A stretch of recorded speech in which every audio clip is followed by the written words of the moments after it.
Donc voilà, donc on a réalisé une enquête chez les adultes, mais auparavant, enfin, je voudrais un petit peu reprendre l'enquête qu'on avait fait en 2018 avec auprès des parents d'enfants, où on avait obtenu 752 réponses analysées.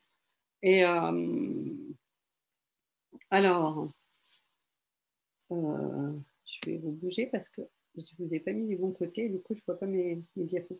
Donc l'âge de diagnostic chez les enfants, elle était à 8 ans pour une première consultation vers l'âge de 6 ans. Donc, une période d'errance diagnostique de 2 ans sur la population des enfants interrogés, des familles de l'association interrogées en 2018. En sachant que nous, on recrute une population qui recherche de l'information, qui est très proactive, etc., qui donc est probablement pas la plus représentative de la réalité de terrain, qui est la plus optimiste, je dirais. Donc ça, c'est chez les enfants, en sachant que les plaintes pour les difficultés, les symptômes par rapport à ce qu'indiquent les familles, elles pouvaient choisir chaque modalité de réponse, vous pouvez choisir les trois. Donc on voit bien que c'est le scolaire en tête, les problèmes familiaux et puis les problèmes de relations sociales. Donc le classement, si on classe par classe d'âge la période d'errance diagnostique, le délai pour aller au diagnostic entre la première consultation pour les difficultés et le diagnostic lui-même, on partage la population ainsi. Donc, on est à chaque fois dans les 35, 33 et 32%, donc un tiers, entière quand même, à plus de 3 ans et plus de délai de diagnostic quand même. Donc, ça reste encore très en difficulté pour beaucoup de personnes. Donc, 61% des enfants ont un diagnostic associé. Et on voit que le plus en tête, ce sont les troubles des apprentissages. Je fais juste un résumé rapide. Et donc, une fois le diagnostic posé, eh bien, 89% un suivi médical, 74% prennent un traitement médicamenteux et 68% ont aussi une prise en charge non médicamenteuse.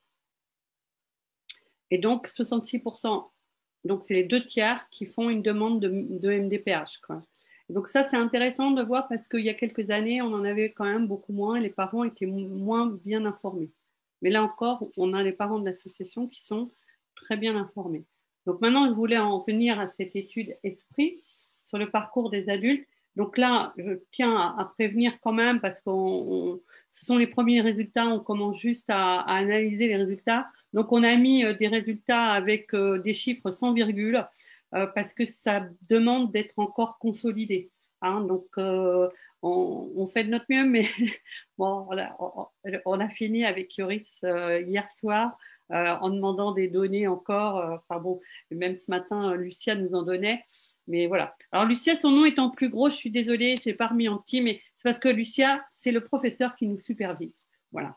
Donc voilà, donc on travaille avec elle. Et j'ai pas mis le nom de Jeanne parce que Jeanne, elle veut jamais mettre son nom. Mais Jeanne Etiamble, elle nous aide à bien réfléchir aux bonnes questions. Elle est d'excellents conseils. Donc là, on avait 515 réponses complètes.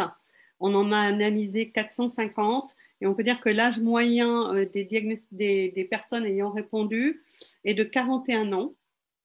On a 70% de femmes qui répondent contre 30% d'hommes et on a un pourcentage de chômeurs dans les répondants qui est à 18%, ce qui est quand même au-dessus de la donnée nationale.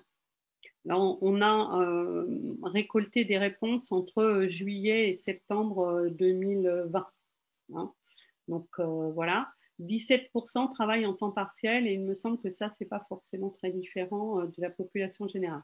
Donc là, les premières consultations indiquées par les patients sont vers l'âge moyen de 31 ans et l'âge de diagnostic, il est plutôt de 36. Donc pour les adultes, on va compter 5 ans d'errance diagnostique, en sachant qu'en fait, l'écart type, je n'ai pas remis là parce qu'on n'a pas eu le temps de vraiment travailler bien dessus, mais je crois qu'il est plutôt de l'ordre de 15 ans au moins. Donc c'est un écart type très important, donc avec une très grande fourchette de variation des résultats.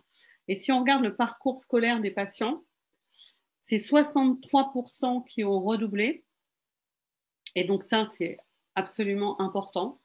Et en sachant que c'est quelque chose qui va être amené à changer puisque les populations d'enfants d'aujourd'hui, les redoublements deviennent de plus en plus rares, hein. Mais quand même. Et donc les pourcentages d'exclusion temporaire et définitive sont aussi très importants. Mais on n'a pas beaucoup de comparatifs, il y a très très peu d'études publiées, c'est juste quelques études comme ça, très rares. Et souvent on atteint 12% grand maximum d'exclusion, même temporaire, dans les classes professionnelles, ce qu'on voit. Et donc, au niveau des diplômes de la population qui a répondu, les diplômes obtenus, on est largement au-dessus de ce qu'on voit dans la population, puisque on est supérieur en diplôme Bac plus 2 et Bac plus 4, on est à 60% de notre population. Ce qui veut bien dire que quand on recrute des patients dans une étude par le biais de l'association, on ne représente pas la population générale, puisqu'on a bien affaire à une population qui est largement avec un niveau au-dessus de la population générale. Donc, ça confirme un peu le biais. Donc là, on a fait un petit schéma. On avait posé la question aux gens quel était le premier diagnostic qu'ils ont eu avant d'avoir un diagnostic de TDAH par rapport aux difficultés qu'ils avaient. Et souvent, ils ont obtenu, donc là, on est en rose, diagnostic d'anxiété, de dépression, au potentiel, de troubles 10, troubles du comportement, personnalité, on voit, etc. Et on a comparé avec les comorbidités une fois que le diagnostic de TDAH était posé. Et on s'aperçoit qu'en fait, une fois qu'on a posé le diagnostic de TDAH, l'anxiété, par exemple, est plus un trouble associé pour la moitié d'entre eux. On aurait pu s'attendre à retrouver le trouble en associé. Donc, on peut quand même penser que le diagnostic de TDAH, que les diagnostics de première intention étaient probablement pas les bons, en tout cas. Voilà. Et quand on regarde les traitements proposés en première intention au départ, en sachant que 19% de la population a obtenu dès la première consultation un diagnostic de TDAH, donc on est bien quand même dans une population un peu biaisée. Et bien les autres, on a demandé quels étaient les traitements qu'ils ont reçus en première intention et on voit que alors certains n'ont eu aucun traitement, 37%, mais les antidépresseurs et les anxiolytiques sont quand même très prisés. On voit bien, voilà. Et 10% ont eu du méthylphénidate et ça correspond à peu près à la moitié de la population qui a obtenu un diagnostic dès le départ. Donc, le diagnostic lui-même, eh bien, dans le diagnostic, on leur a demandé quels étaient les bilans qu'ils avaient fait faire. Et le bilan psychométrique arrive en tête. Et c'est ce qu'on voit aussi dans la population des enfants. Il y a beaucoup de demandes de bilan psychométrique. Et puis, un entretien psychologique avec un psychologue. Donc voilà, un ECG, un électrocardiogramme. Et là, on voit bien que ça correspond plus aux patients qui vont avoir, en vue de la prescription, je pense. Voilà, donc ça vous donne une petite idée des bilans pratiqués. Et moi, j'ai essayé de réunir les données. Alors ça, c'est vraiment, ça reste à consolider, vraiment, parce que j'ai fait ça, on a fait ça un peu rapidement comme ça. Mais à peu près la moitié de la population a vu, on peut dire, un psychiatre pour son diagnostic. Et puis, beaucoup disent avoir vu un psychologue ou un autre non médical. Et donc, on a classé en aucun, c'est beaucoup, mais beaucoup, c'est moi-même, hein, entendu. Donc, en fait, c'est des autodiagnostics. Pourtant, les 450 qu'on a triés, parce que j'ai oublié de dire, comme qu'on a un peu préparé les diapos à la dernière minute, c'est que les 450 ont été sélectionnés du fait qu'ils répondent positivement aux critères diagnostiques de l'ASRS et aux critères de diagnostic de la VURS. Lors du questionnaire, on leur a demandé de remplir les échelles de la VURS et de l'ASRS et on a fait un filtre sur le fait d'être positif à ces deux échelles. Voilà. Donc normalement, on a des gens qui sont probablement TDAH confirmés. Mais un certain nombre de personnes n'ont pas de diagnostic dans les répondants et ils ont dit diagnostic par moi-même. Voilà, donc là, c'est après le diagnostic. Donc, les prescriptions de traitement par méthylphénidate, lors du diagnostic, 50% d'entre eux ont reçu un traitement par méthylphénidate et au moment de l'enquête, ils sont à 33% à recevoir ce traitement. Et donc, on a vu que 33% bénéficient d'un suivi non médical. Donc, c'est un suivi avec un complémentaire, avec soit un psychologue, etc. Et donc, parmi la répartition des 33%, donc la plupart, c'est avec un psychologue. Et, quel type de thérapie avec le psychologue?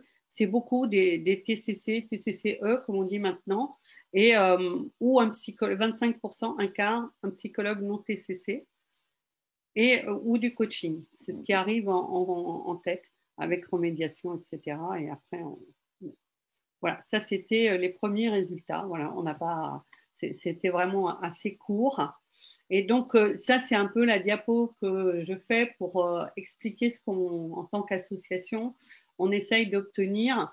Et donc là-dessus, si on regarde, ben, on vient d'obtenir une AMM pour le méthylphénidate parmi ce qu'on demande. Et donc, il reste encore l'organisation des soins, ben, c'est dans les tuyaux, mais c'est pas encore effectif. Les centres experts, eh bien, à force de taper sur la table, ben, j'espère bien qu'on les obtiendra. Je peux vous assurer là, pour nos intervenants, que c'est quelque chose qu'on réclame, de labelliser des centres experts TDAH, même si on souhaite une organisation des soins plus large autour des TMD. Mais il faut aussi des centres experts sur certains troubles, et ça, c'est important. Autant il y en a sur l'autisme, il y a les filières déficience, il y a la filière centre référent autisme, et il y a les filières CRTLA, et il faut aussi des centres experts TDAH. Je pense que c'est nécessaire. Donc, et pour l'école et l'emploi, il y a encore plein de choses à obtenir. Parce que je voulais juste redire cet après-midi ce que j'ai déjà dit ce matin lors de l'Assemblée générale, c'est qu'on a eu une réunion avant-hier avec la HAS. Et la réunion de la HAS, on avait imaginé un peu à l'avance qu'il s'agissait d'une réunion de notes de cadrage, mais non, il s'agissait d'une note, à chaque fois j'oublie le mot exact, une note d'opportunité, voilà, une note d'opportunité pour savoir si le TDAH sera inscrit au programme de travail de la HAS. Donc, j'ai tapé du poing sur la table et j'ai affirmé un peu ma position de présidente depuis 20 ans, quelque part, pour dire que ça fait 20 ans qu'on se battait et que maintenant, ça commençait à bien faire. Qu'en 2020, la HAS nous avait écrit un courrier disant qu'elle l'inscrivait au programme de travail. OK, il y a eu la pandémie, mais il ne s'agit pas aujourd'hui de passer à la trappe. Et qu'il était hors de question, et il était aussi hors de question de faire un choix entre les enfants et les adultes, et que les deux populations, tous ensemble, et encore plus dans la transition entre les deux, ont besoin d'obtenir des recommandations. Donc ça, oui, HAS, c'est Haute Autorité de Santé. Merci Diane de l'avoir précisé, tu as raison. Et c'est la Haute Autorité de Santé qui émet des recommandations pour le diagnostic, pour la prise en charge et pour le soin. Et c'est après, autour de ces exigences-là, et pour les patients, ça devient un droit qu'on peut opposable. Et donc, on peut réclamer, on peut se lutter contre les pratiques qui ne sont pas dans les recommandations de bonne pratique. Et on a besoin que ces recommandations de bonne pratique existent pour pouvoir bien avancer dans le TDAH. Et vu la population que le TDAH représente, il est important qu'on gagne sur ce point-là. Donc, je voulais un peu prendre du temps pour faire un peu cette promotion un peu de politique qu'on a pour lutter au niveau des institutions. Parce que autant les patients ont besoin d'avoir des choses sur le terrain et besoin que les choses se fassent sur le terrain, mais en fait, elles n'arrivent pas à se déployer sur le terrain si en haut, on ne peut pas s'appuyer sur les politiques décidées, quoi. Voilà.